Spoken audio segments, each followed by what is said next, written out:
పోలీసులంటే భయం లేక అధికార మదంతో మితిమీరిపోయి ఎక్కడ ఇంత కూడా కొంచెం కూడా ఇది తప్పు అని ఆదం మర్చిపోయి మరి టీడీపీ నాయకులు ఏ విధంగా కూడా ఈ మహిళ మీద వారి యొక్క కుటుంబం పట్ల వ్యవహరించారో మనం అందరం కూడా చూస్తున్నాము.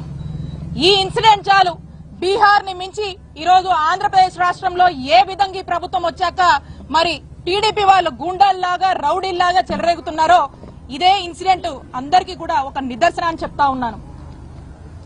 ఈ ఇన్సిడెంట్ వాస్తవాల్లోకి వెళ్తే మనం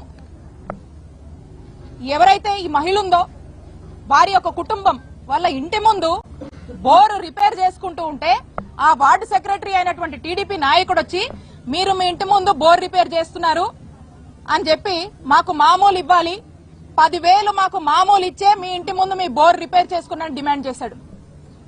మా ఇంటి ముందు మేము మా బోరు రిపేర్ చేసుకుంటే నువ్వెవరయ్యా నీకెందుకు ఇయ్యాలయ్యా అని చెప్పి అడిగినందుకు ఇంత దారుణమైనటువంటి పరిస్థితి రోజు నెలకొంది.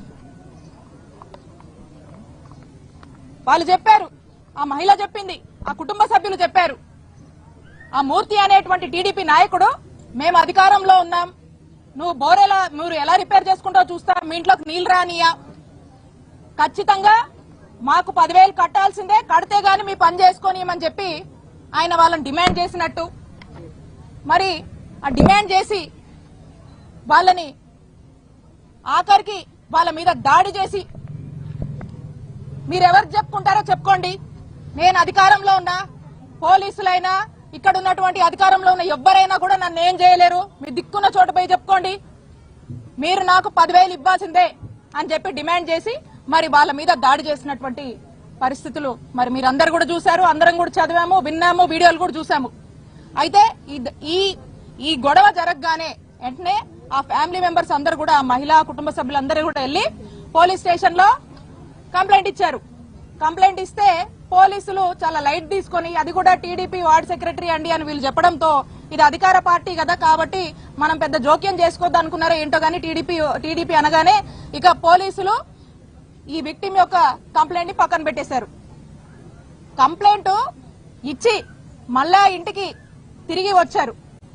ఈ మహిళ వాళ్ళ కుటుంబ సభ్యులందరూ కూడా తిరిగి ఇంటికి వస్తే మీరు మా మీద వెళ్ళి మేము అధికారంలో ఉండగా మా మీద కంప్లైంట్ ఇస్తారా, ఎంత ధైర్యం మీకు అని చెప్పి రెండోసారి ఈ టీడీపీ వార్డు సెక్రటరీ ఈ మూర్తి అనే అతను సకుటుంబ సమేతంగా ఇంట్లో ఉన్న అందరినీ ఎంటబెట్టుకుని మహిళలతో సహా ఎంటబెట్టుకుని 9 మంది వచ్చి మళ్ళా ఈ కుటుంబం మీద దాడి చేశారు. ఏ విధంగా వివస్త్రణకు గురి చేసి ఎంత దారుణంగా ఒక మహిళ మీద దాడి చేశారో మనమంతా కూడా చూసాము.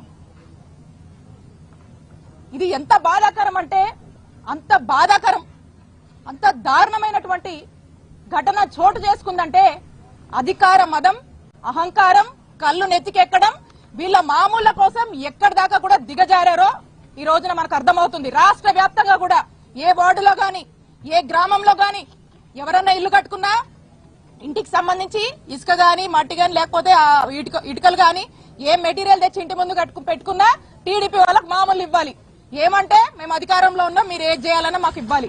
ఇలా రాష్ట్ర వ్యాప్తంగా కూడా ఏ విధంగా దోపిడీకి గురవుతున్నారో చూడండి, ఏ విధంగా దోపిడీ చేస్తున్నారో చూడండి.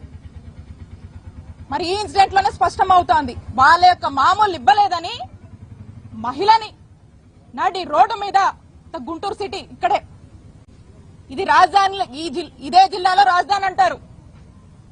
మరి ఇక్కడ ఎస్పీ ఆఫీస్ ఎంత దూరంలో ఉంది, కూతవేడు దూరంలో ఎస్పీ ఆఫీస్ ఉంది, ఐజీ ఆఫీస్ ఉంది, 20 కిలోమీటర్లో డీజీపీ ఆఫీస్ ఉంది.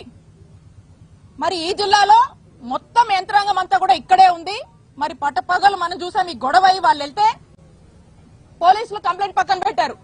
రాత్రి వాళ్ళ ఇంటికి వచ్చిన తర్వాత మళ్ళీ వాళ్ళ అబ్బాయి 100 నంబర్ కి డైల్ 100 నంబర్ కి ఫోన్ చేసి గొడవ అయిందని చెప్పి మళ్ళీ గొడవ అయిన తర్వాత కూడా అక్కడికి వెళ్లి పోలీస్ స్టేషన్ లో రెండోసారి కంప్లైంట్ ఇస్తే కూడా పోలీసులు పట్టించుకోకుండా పక్కన పెట్టారు. అంటే ఒకసారి ఇది 15వ తారీఖు జరిగితే రెండు సార్లు ఆ మహిళ మా మీద దాడి జరిగింది, నన్ను ఈ విధంగా హింసించారు అని చెప్పి పోలీసులకు చెప్తే కూడా పట్టించుకోకుండా పక్కన పెట్టారు. ఆ తర్వాత నెక్స్ట్ డే మార్నింగ్ 16వ తారీఖున ఎమ్మెల్యే దగ్గరికి వెళ్లారు. ఈ వీడియో వాళ్ళ సీసీ కెమెరాలో ఉన్న ఫుటేజ్ వాళ్ళే డౌన్లోడ్ చేసుకుని ఈ విధంగా వివస్త్రణకు గురి చేసి దాడి చేశారమ్మా అని చెప్పి వెళ్ళి చెప్తే ఏం చేసిందండి ఎమ్మెల్యే? ఏం చేసింది? ఏం పట్టించుకోలా. పట్టించుకోకపోగా మాకు అనుమానాలు కలుగుతా ఉన్నాయి. ఏమనంటే ఇరు వర్గాలు అవతల వాళ్ళ పార్టీ మనుషులు కదా, వాళ్ళ పార్టీ నాయకుల్ని కాపాడుకునేటువంటి ప్రయత్నం ఎమ్మెల్యే చేసింది. ఎమ్మెల్యే చేసి ఇక దాన్ని ఎంతసేపు కూడా దాచిపెడదాము, రాజీ చేద్దాము అనేటువంటి ప్రయత్నం చేస్తూనే వచ్చారు. అప్పటికి కూడా కేసు కట్టలేదు. ఆ తర్వాత ఇక్కడ ఉన్నటువంటి వాళ్ళు వైఎస్ఆర్ కాంగ్రెస్ పార్టీకి సంబంధించినటువంటి వాళ్ళు కొంతమంది దీని గురించి ఇది లైమ్ లైట్ లోకి వస్తుంది ఇష్యూ, దీనికి సంబంధించినటువంటి వీడియోలు సోషల్ మీడియాలో అక్కడ ఇక్కడ రావడం వల్ల ఇది ప్రజల్లోకి వెళ్తుంది, చర్చ అవుతుంది కాబట్టి దీని వల్ల వాళ్ళకి పరువు పోతుందని చెప్పి అప్పుడు పోలీసులు చిన్నగా అప్పుడు నిద్ర మేల్కొని ఎఫ్ఐఆర్ కట్టారు. అప్పుడు ఆ ఎఫ్ఐఆర్ కట్టిన తర్వాత కూడా ఎటువంటి యాక్షన్ తీసుకోలేదు. మరి ఏదేదో మాట్లాడుతూ ఉన్నారు. ఈ ఎమ్మెల్యే గారు కూడా ఏదేదో మాట్లాడుతూ ఉన్నారు. ఒకదానికి పొంతం లేదు. మేము యాక్షన్ తీసుకున్నామంటారు, మేము అది చేసామంటారు, మేమే మళ్ళా సరెండర్ చేయడానికి చేశారా లేదా అని ఏదేదో మాట్లాడుతున్నారు. పొంతం లేకుండా మాట్లాడుతూ ఉన్నారు. మీకు గనక చిత్తశుద్ధి ఉంటే 3 రోజుల వరకు ఏం చేశారు ఎమ్మెల్యే గారు అని నేను ప్రశ్నిస్తా ఉన్నాను. పోలీసులకు గనక చిత్తశుద్ధి ఉంటే ఇచ్చిన రోజు 2 సార్లు సామాన్య మహిళ వాళ్ళ కుటుంబం దాడి జరిగిందని 2 సార్లు ఒకటే రోజు మీ పోలీస్ స్టేషన్ కు వచ్చి మొరబెట్టుకుంటే ఎందుకు ఎఫ్ఐఆర్ కట్టలేదు అని పోలీసులు ప్రశ్నిస్తున్నాను. మీకు చిత్తశుద్ధి లేదు. పోలీసులు రెడ్ బుక్ లో బిజీగా ఉన్నారు. పోలీసులకు ఇలాంటివి పట్టదు. ఒక మహిళను వివస్త్రణకు గురి చేసి ఈ విధంగా దాడి చేసినా కూడా పట్టలేదంటే ఒక్కసారి ఆలోచించుకోండి. కూటమి ప్రభుత్వానికి మహిళల రక్షణ అన్నా ప్రజల రక్షణ అన్నా పట్టింపు లేదు. ఎంతసేపు రెడ్ బుక్, దీని మీద తప్పితే ఇంకో దాని మీద ధ్యాస లేదు.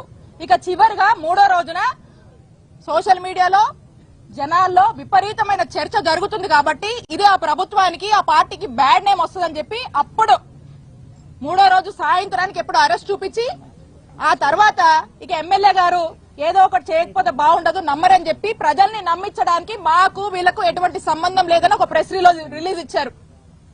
అప్పటిదాకా ఏం చేశారు? మీకు చిత్తశుద్ధి ఉంటే ఆ మహిళ ఆ కుటుంబం వాళ్ళ బాధని మీకు ఆ వీడియోని చూపించి ఏడ్చినప్పుడు ఏమైంది మీ చిత్తశుద్ధి? ఏం యాక్షన్ తీసుకున్నారు?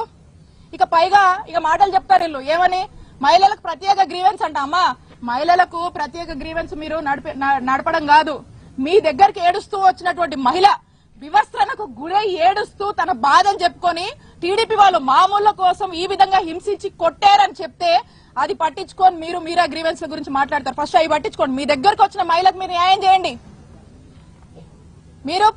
మీరు తనకు న్యాయం చేయడంలో ఖచ్చితంగా జాప్యం జరిగింది కాబట్టే పోలీసుల అలసత్వం వల్లే ఈ దారుణం జరిగింది. ఇది మీరు గనక సరైన టైంలో టైమ్లీ యాక్షన్ తీసుకుంటే గనక ఇది జరిగి ఉండేది కాదు.